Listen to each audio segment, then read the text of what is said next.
UPSC की तैयारी में दोस्तों अगर फाइनल सिलेक्शन लेना है ना तो आपको बहुत इंपॉर्टेंट से एनसीईआरटी का नोट्स बनाना होगा। और आज इसीलिए कंप्लीट 9 एनसीईआरटी का जो वर्ल्ड हिस्ट्री में आपको बहुत ज्यादा, क्योंकि देखिए वर्ल्ड हिस्ट्री हम प्रीलिम्स के लिए नहीं पढ़ते, लेकिन अगर आपको मेंस में अच्छा से स्कोर करना है ना जीएस पेपर 1 में, और जिनका ऑप्शनल है तो वो तो होगा ही, उनके लिए बहुत हेल्पफुल। देखिए एनसीईआरटी का कंप्लीट आज मैं जो है इन दोनों जो है नोटबुक के माध्यम से आपको कंप्लीट एनसीईआरटी क्लास 9th का कंप्लीट हैंड रिटन नोट्स दिखाने वाला हूं। तो वीडियो बहुत ही आपके लिए हेल्पफुल होने वाली है आपके सिलेक्शन के लिए, और बहुत ही अच्छे वे में आज आपको जो है पूरा कंप्लीट इसको दिखाने वाला है, ताकि आप इसको अच्छे से यहां से नोट्स भी बना सकते हैं। डायग्राम का भी कितना अच्छा जो है मैंने इसमें यूज किया है, तो बहुत हेल्पफुल होने वाला है। तो वीडियो पसंद आती है तो एक लाइक एंड सब्सक्राइब आप जरूर कर लेना। तो चलिए धीरे धीरे इसको दिखाते हैं, और इसका आप पुश करके नोट्स भी बना सकते हैं। बाकी इसके हैंड रिटन कंप्लीट नोट्स के लिए हमारे टेलीग्राम ग्रुप में बैठ सकते हैं। व्हाट्सअप का नंबर कमेंट सेक्शन और डिस्क्रिप्शन में है, तो मैसेज करना। तो चलिए इसको स्टार्ट करते हैं। पहला चैप्टर आप, और यहाँ भी है, सॉरी मैं तो ये आपको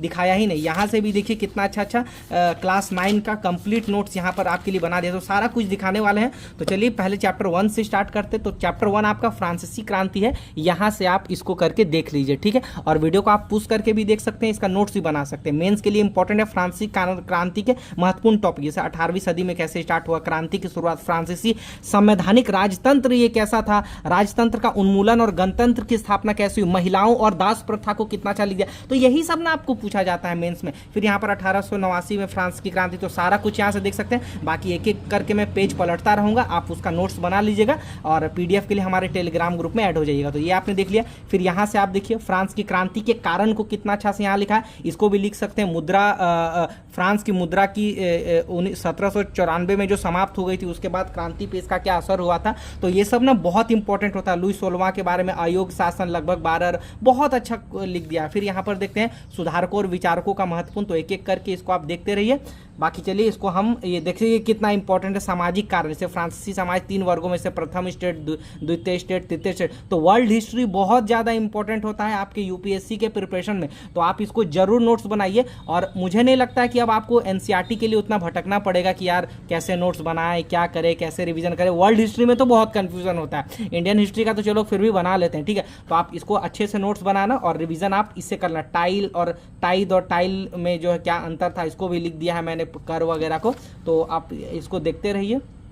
तो चलिए आप इसको बहुत अच्छा नोट्स बनाएगा। विधायिका कार्यपालिका क्या था उस टाइम का, लुई 16वां का देखो कितना अच्छा डायग्राम से बना दिया है। ये आपको मेंस में पूछेगा अभी, तो कितना अच्छा लिख सकते हैं। और ये चैप्टर 1 का नोट्स है, ठीक है। तो बहुत अच्छा से इसको आप देखिए, आप इसको पुश करके भी देख सकते हैं। तो चलिए अभी इसको खत्म करते हैं। लगभग अब ये चैप्टर हमारा खत्म होने वाला है। संविधान 1791 में जो ये जो था आतंक की शुरुआत को भी लिख दिया है।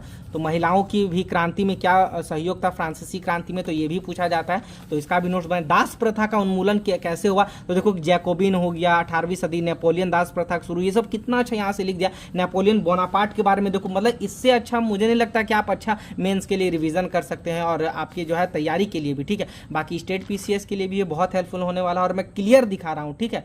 और अच्छे से इसका नोट्स बना लेना बाबू, बहुत देखिए। चैप्टर 2 स्टार्ट हो गया, तो चैप्टर 2 को भी स्टार्ट करते हैं। यूरोप में सामंतवाद एवं रूसी क्रांति को देखो कितना अच्छा यहाँ पे लिख दिया। सामाजिक परिवर्तन क्या था, और सब चैप्टर में पहले मैं इंपॉर्टेंट टॉपिक को लिखता हूँ कि आपको क्या पढ़ना है। नोट्स ऐसे बनाइए ताकि आप उसको सेल्फ स्टडी कर पाए, ठीक है। तो यहाँ से चलिए इसको स्टार्ट करते हैं। चलिए यूरोप में पक्ष को देखो कितना अच्छा से लिख दिया है। रूढ़िवादी, उदारवादी और रेडिकल, लाइक ये क्या था, इसको भी मैंने यहाँ पर लिख दिया है, ठीक है। तो फिर औद्योगिक समाज और सामाजिक परिवर्तन को लिख दिया। फिर यहाँ पर दृष्टिकोण लिख दिया है। कार्ल मार्क्स हो गया, समाजवाद के लिए समर्थन हो गया। तो इसको जल्दी जल्दी आप नोट्स बना लीजिएगा। ये चैप्टर 2 का है। रूसी क्रांति 1917 को पूरा लिख दिया है, तो बहुत इंपॉर्टेंट है। और ये पूरा एनसीईआरटी का नोट्स और चैप्टर वाइज में दिखा रहा हूँ, तो सोचो आपके लिए कितना जो है हेल्पफुल होने वाला है ये आपका वीडियो, ठीक है। तो इसको भी आप, पहला विश्व युद्ध को देखो कितना अच्छा लिख दिया है, सारा जो है लिख दिया है। खेमा जो है मित्र राष्ट्र और धुरी राष्ट्र को कितना अच्छा यहाँ पर बना दिया है कि कौन कौन शामिल थे। जरीन आपका हो गया, पेट्रोगाद को भी लिख दिया है। तो चलिए अभी इसको पार करते हैं, और अच्छे से इसको भी देख लीजिए, इसका भी नोट्स बनाइए। अक्टूबर के बाद क्या क्या बदला है ना, अक्टूबर क्रांति को भी लिख दिया। समाज में निर्माण का ये भी लिख दिया है, तो बहुत अच्छा है। स्टालिन और सामूहिकरण क्या था उसको भी लिख दिया है, और ये आपका शायद अंतिम होने वाला है, तो ये भी चैप्टर आपका शायद खत्म हो गया, ठीक है। और दोस्तों यहाँ देखिए चैप्टर 3 का जो नोट्स है एनसीईआरटी का, नाजीवादी और हिटलर का उदय, उसको मैंने टैब पे बनाया था, ठीक है। तो आप यहाँ से इसका अच्छे से नोट्स बना सकते हैं, आपको क्लियर आई होप दिख रहा होगा, ठीक है। तो वाइमर गणराज्य, हिटलर, नात्सियों का जो है दृष्टिकोण, नात्सी जर्मनी, युवाओं की स्थिति, आम जनता की स्थिति, सारा बना दिया है। तो यहाँ से भी आप इसका जो अच्छे से नोट्स बना लेना और चलिए इसको धीरे धीरे जो है हम पार करते हैं। तो बहुत इंपॉर्टेंट ये नोट्स है। मित्र राष्ट्र और धुरी राष्ट्र को लिख दिया है, दूसरे विश्व युद्ध में क्या स्थिति थी, तो सारा बना दिया है, कैसे नरसंहार हुआ था, वाइमर गणराज्य का देखो यहाँ पर जन्म को बता दिया है। देखो ये सब ना मेंस में आप बहुत अच्छा लिख सकते हैं कि पहले विश्व युद्ध के बाद जर्मनी पर क्या क्या थोपा गया, तो वर्साई की संधि, हर्जाना वसूला गया, तो ये सब बहुत इंपॉर्टेंट है। दोहरी आर्थिक मार हो गई, तो इसका आप नोट्स बना लीजिए, बहुत इंपॉर्टेंट है। और ये बहुत इंपॉर्टेंट चैप्टर आप ध्यान रखिएगा, ठीक है। वाइमर गणराज्य का जन्म को लिख दिया है, वर्साई की संधि की शर्तें को भी यहाँ पर लिख दिया है, तो बहुत इंपॉर्टेंट है ये। जर्मनी को देने पड़े क्या क्या, जैसे फ्रांस, पोलैंड, डेनमार्क वगैरह।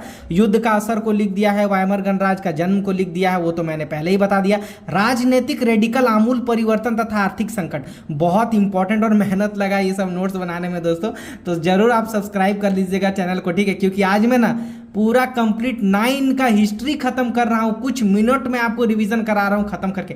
मंदी के वर्ष को भी यहां देखो लिख दिया, ये तो मेंस में क्वेश्चन पूछा भी जाता है, ठीक है, कि अमेरिका और जर्मनी की स्थिति क्या हो गई थी, राजनीतिक घटना को कितना अच्छा लिख दिया है। तो धीरे धीरे करके मैं पार कर रहा हूं, ताकि मेरे हिंदी मीडियम के जो भाई हैं, जो तैयारी कर रहे हैं, जो एस्पिरेंट हैं, वो लोग अच्छे से नोट्स बना ले। हिटलर का उदय बहुत इंपॉर्टेंट, ये आपसे मेंस में पूछा जा सकता है। तो जन्म जैसे 1889 में हुआ, फौज में भर्ती, वर्साई की संधि, हिटलर एक कुशल प्रवक्ता, सारा लिख दिया। फिर कैसे कैसे इन्होंने अपना पार्टी को आगे किया, देखो वर्ल्ड में बना दिया है, जर्मनी की स्थिति को दर्शा दिया कहां पर था।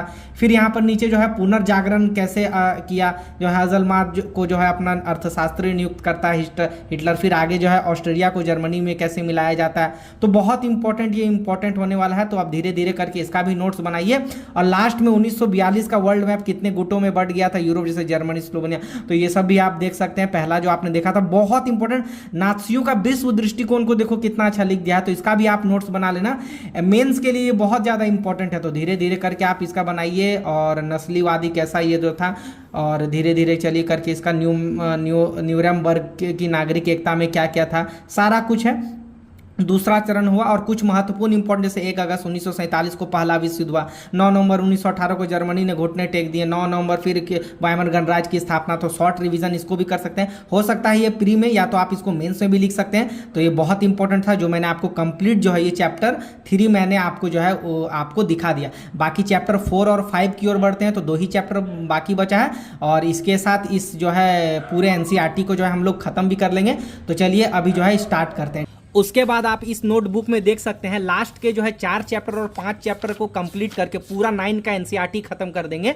तो बहुत इंपॉर्टेंट है, जैसे चैप्टर 4 वन्य समाज और उपनिवेशवाद, तो कितना अच्छा इसका हैंड रिटन नोट्स बनाया। पहले वनों का विनाश के कारण को फ्लो चार्ट में लिख दिया, फिर यहाँ से एक डायग्राम का कितना अच्छा बनाया, जमीन की बेहतरी के लिए अंग्रेजों ने जो अपने फायदे के लिए काम किए उसको लिख दिया। ये सब मेंस के लिए बहुत हेल्पफुल होता है, ठीक है। और क्लियर मैं आपको दिखा रहा हूँ ताकि आप अच्छे से उसका नोट्स बना पाओ। जैसे रेल पटरी स्लीपर को कैसे जो है इन्होंने जो है बढ़ावा दिया माल ढुलाई वगैरह के लिए, पेड़ को काटे गए, और बागान के मालिकों पर जो है क्या क्या जो है शर्तें थोपी गई, और वहां जो मजदूर लाए गए, तो इसको भी लिख सकते हैं। मेंस के लिए बहुत ज्यादा ये इंपॉर्टेंट है। फिर व्यवसाय वानिकी की शुरुआत जो है अंग्रेजों द्वारा कैसे होती है, जैसे पहला महानिदेशक नियुक्त किया गया था डायाड्रिच आपका ब्रेडिस नामक एक जर्मन विशेषज्ञ थे, उसको नियुक्त किया था। फिर बेंडिस ने क्या क्या जो है अपना जो है कार्य किया। देहरादून में जैसे इंपीरियल फॉरेस्ट रिसर्च इंस्टीट्यूट की जो है स्थापना होती है, तो बहुत इंपॉर्टेंट ये है आपका नोट्स। तो इसको भी आप हैंड रिटन बनाइए, बहुत अच्छा नोट्स आप ऐसे बनाइए ताकि आंख में देख करके तुरंत निवृत्त। जैसे वन अधिनियम 1865 में 2 बार संशोधन,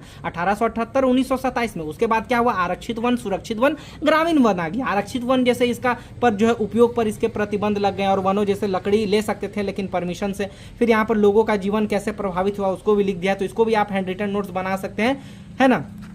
जैसे वन विभाग सख्त लकड़ियों का उपयोग जैसे जहाज, रेलवे और पटरी इमारतें बनाने के लिए ये सब लेते थे। फिर यहाँ पर आप इंपॉर्टेंट टॉपिक को लिख सकते हैं, जैसे घुमंतु किसान द्वारा जैसे क्या इस पे प्रभाव वगैरह पड़ा उसको भी लिख दिया है। वन अधिनियम के कारण भी क्या थे, और यहाँ देखिए इसके स्थानीय नाम जैसे क्या कहते हैं, जैसे दक्षिण पूर्व एशिया में लादिंग, मध्य एशिया में मिल्पा, अफ्रीका में चितमैन तावी, और श्रीलंका में चैना कहा जाता है। आपके इधर के जो है क्या आपके किसानों मतलब कि आपके जो है खेती करने वाले स्थानीय नाम जो थे, है ना, ये उधर के, ठीक है। फिर यहाँ पर घुमंतु किसानों की खेती करने वाले घुमंतु के स्थानीय नाम से धाया, पेंदा, बेबर, नेबर, झूम, पौंड, खंदाद और आपका कुमरी वगैरह ये सब कितना अच्छा यहाँ पे लिख दिया, जैसे नेवड़ वगैरह है ना। घुमंतु कृषि क्या थी, कैसे होती थी, सारा बता दिया है। घुमंतु कृषि जैसे मिश्रित फसलों जिसमें उगाई जाती थी, जैसे लैटिन अमेरिका में इसको मक्का उगाया जाता था घुमंतु कृषि द्वारा। फिर यहाँ पर मध्य अमेरिका में ज्वार बाजरा और अफ्रीका में भी, फिर ब्राजील में कस्वा वगैरह। तो कितना ज़्यादा इंपॉर्टेंट, आप इसका हैंड रिटन नोट्स बना सकते हो और प्योर और क्वालिटी बेस्ड आपको हैंड रिटन नोट्स दे रहे हैं, तो बहुत इंपॉर्टेंट ये होने वाली है घुमंतु कृषि में। देखो इसको भी लिख देना। टैगा खेती और बैगा ये सब कौन कौन थे, तो ये भी आप देख सकते हैं। शिकार की आज़ादी किसे थी और नहीं थी, कितना वन काटा गया था, तो ये सब डाटा भी आप उस टाइम के लिख सकते हैं। और देखिए कितना अच्छा फ्लो चार्ट में करके बेस में लिखा है। फिर यहाँ पर मद्रास प्रेसिडेंसी में क्या क्या हुआ, वन विद्रोह कितना इंपॉर्टेंट है, जैसे संथाल परगना सिद्धू कानू, छोटा नागपुर में बिरसा मुंडा, आंध्र प्रदेश में अल्लूरी सीताराजू जिसके ऊपर जो है RRR मूवी भी बनी थी, तो कितना अच्छा आप यहाँ से लिख सकते हैं। बस्तर के लोगों की स्थिति क्या थी, जो CGPCS छत्तीसगढ़ वालों के लिए भी देखो कितना अच्छा इंपॉर्टेंट है, यहाँ पर बस्तर के लोगों का बता दिया है। बस्तर के आदिवासी समुदाय से मारिया, मुरिया गोंड, धुरवा, भतर और भतरा, और उसके बाद हलवा बहुत ज़्यादा इंपॉर्टेंट है। उड़ीसा, महाराष्ट्र और सीमाओं के बीच कौन कौन सा लगा था, तो ये देखो एक ना ये पूरा दबा के लिखा था, उसको मैंने कितना अच्छा खोल करके लिखा है, जैसे इसका केंद्रीय और पठारी भाग को भी लिख दिया है। और लास्ट में ये टॉपिक आप देख लेना, बहुत इंपॉर्टेंट है। फिर यहाँ पर आपके इसको भी आप उतार लेना। फिर ये आपको वानिकी में नए बदलाव क्या है, मेंस के लिए इंपॉर्टेंट है। ग्रामीणों में जैसे ये जो अपने जो है अपना जो है चेंजेस वगैरह ये किए। बाकी आई होप ये चैप्टर आई थिंक हमारा ख़त्म हो गया है। तो वीडियो पसंद आती है तो एक लाइक आप जरूर करना, और शायद ये आपका चैप्टर समाप्त हो चुका है, ठीक है। तो वीडियो पसंद आती है तो एक लाइक आप ज़रूर कर लेना। एंड आप देखते हैं कुछ छूट तो नहीं गया जी, नहीं कुछ नहीं छूटा है। बाकी चैप्टर 5 का नोट्स शायद यहीं पे था, रुको 1 मिनट, अच्छा यहाँ पर है, सॉरी चैप्टर 5 भी है, रुको सॉरी यहाँ से आपका चैप्टर 5 है। और ये लास्ट वाला चैप्टर देखिए जो बच गया है हमारा, और मैं कहा ना कि एक एक पूरा कंप्लीट 9 हिस्ट्री बताने वाला। और अब देखिए चैप्टर 5 ये लास्ट जो चैप्टर है इसको भी डिस्कस कर रहे हैं, आधुनिक विश्व में चरवाहा है NCERT का। तो यहाँ पर देखो मैपिंग बना दिया है, जैसे गुज्जर बकरवाला उत्तर की साइड एकदम पहाड़ियों के साइड, गद्दी हो गया आपका हिमाचल प्रदेश, भोटिया गुर्जर आपका उत्तराखंड, रायका आपका राजस्थान हो गया, मलधारी हो गया, बंजारे हो गया, धनगर हो गया, दक्षिण भारत की तरफ कुरुमा, कुरबा और गोल्ला, और इधर पूर्व में आपका मोनपा हो गया। तो घुमंतु कृषि के बारे में कितना अच्छा लिख, जैसे रोजी रोटी के लिए एक स्थान से दूसरे स्थान। फिर यहाँ पर घुमंतु चरवाहों के बारे में, गद्दी समुदाय, फिर गुज्जर चरवाहे समुदाय को कितना अच्छा यहाँ पे लिख दिया, तो इसका भी आप नोट्स बना लेना इधर से। फिर यहाँ पर पठारों और मैदानों रेगिस्तानों में जैसे किस प्रकार की खेती वगैरह होता था, धंगर महाराष्ट्र, ये सब कितना अच्छा लिख दिया है। तो ये सभी नोट्स बहुत इंपॉर्टेंट है NCERT का। और गुज्जर चरवाहे ये सब तो लिख ही दिया है मैंने। फिर गोल्ला, कुरुमा और कुरबा, तो ये भी लिखे, जैसे कर्नाटक, आंध्र प्रदेश के सूखे पठार क्षेत्र में, तो इसका भी आप नोट्स बना लीजिए, बहुत इंपॉर्टेंट है, बहुत हेल्पफुल है। रायका समुदाय, मलधारी समुदाय, चरवाहे ये सब क्या थे। औपनिवेशिक शासन और चरवाहे के जीवन बहुत ज्यादा इंपॉर्टेंट, ना जाने कितना बार पूछा गया, तो कितना अच्छा आप इधर से शॉर्ट नोट्स बना करके इसका लिख सकते हैं। फिर यहाँ पर मेंस के लिए इसका लिख दिया कि औपनिवेशिक शासन काल में कैसे हुआ, इन लोगों की रियासतें जो है वो दूसरे को दे दी गई, और जंगलों को जो है संरक्षित घोषित कर वहाँ पर वहाँ पर जो है किसानों को या वहाँ के जो है चरवाहों को हटा दिया गया, तो कितना अच्छा ये लिख दिया है, तो इसको आप मेंस में लिख सकते हैं। फिर 1871 का औपनिवेशिक सरकार द्वारा 1871 अपराधी जनजाति अधिनियम पारित किया गया। इसमें दस्तकारों, व्यापारी, चरवाहों को जो है इस सूची में रखा गया था, इनको कुदरती जन्मजात जो है अपराधी घोषित कर दिया गया। फिर अधिसूचित क्षेत्र में बसने के लिए ये किया गया, परमिट जारी कर दिया, तो कितना अच्छा आप मेंस के लिए आप इसको लिख सकते हैं। और लास्ट आई होप ये आई थिंक खत्म हो गया, ठीक है, तो यहाँ से खत्म हो गया।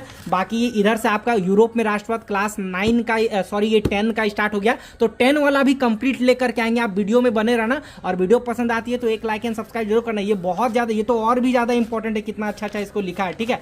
तो वेट कीजिए क्लास 10 का। बाकी ये पूरा मैंने आपको क्लास 9 का कंप्लीट NCERT दिखा दिया, ये आपके पूरे वर्ल्ड हिस्ट्री में हेल्पफुल होगा और बहुत ही इंपॉर्टेंट होगा। वीडियो पसंद आती है तो लाइक एंड सब्सक्राइब जरूर कर लेना दोस्तों। मिलते हैं नेक्स्ट वीडियो में, अपना सपोर्ट दिखाना ताकि और भी अच्छे से आपके लिए वीडियो लेकर के आते रहे, कंप्लीट NCERT कंप्लीट करें। बाकी नोट्स के लिए हमारे टेलीग्राम ग्रुप में ऐड हो जाना, कमेंट सेक्शन और डिस्क्रिप्शन में नंबर है, मैसेज करना, राइट।